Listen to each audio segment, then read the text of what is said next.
had caught a night fury and was about to end its life when it seemed to sense its fate and closed its eyes. Suddenly, I felt a wave of compassion. After wrestling with my conscience, I decided to use my knife to cut its bonds and set it free. The next second, the night fury lunged at me, but instead of devouring me, it let out what sounded like a grateful roar before stumbling and flying toward the valley. I followed the night fury's path toward the valley and found what appeared to be it playing around. This was the perfect opportunity. I quickly pulled out paper and pencil to sketch it. Night Furies are the rarest of all dragons, representing the fastest and most mysterious of their kind. But as I kept drawing, I realized something was wrong. This Night Fury wasn't playing in the valley. Half of its tail fin was broken, preventing it from flying high. It was trapped here. Not only was the Night Fury's flight ability damaged, but hunting had become difficult too. Fish that it could easily catch before were now impossible to snag. Seeing how hungry it looked, I went to the river and caught a big fish to feed it. When I returned to the valley, the Night Fury seemed unusually wary, keeping its distance and not daring to come close. I realized it was probably because I was carrying weapons, so I threw them on the ground and kicked them away.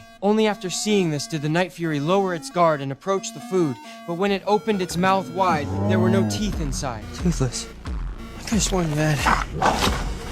After wolfing down the meal, the Night Fury continued approaching. I thought it was still hungry, but the next second it spit out half a fish head and dropped it right on my thigh. Turns out the Night Fury wanted to share this delicacy with me, but it didn't know that humans don't eat raw fish. Seeing the Night Fury's generous gesture was hard to refuse. I had no choice but to grit my teeth and take a bite. I thought I could get away with just that, but the Night Fury made a swallowing motion, indicating I had to actually swallow it down. Well, I'll be damned. If I wanted to be friends with this dragon, I guess I had no choice but to eat it. I struggled to swallow the fish meat and forced a friendly smile. The Night Fury copied me, grinning back with a goofy, lopsided smile. I wanted to pet its head, but the Night Fury immediately ran away. It flew over to some nearby sand and rocks, using its fire breath to create a warm, cozy bed. When it saw me approaching, it pretended to be sleeping, but I was determined I absolutely had to touch the Night Fury. Annoyed, it chose a sleeping position where I definitely couldn't reach it, hanging upside down from the rocks. When the Night Fury woke up, it found me doing something strange. Driven by curiosity, it slowly approached me.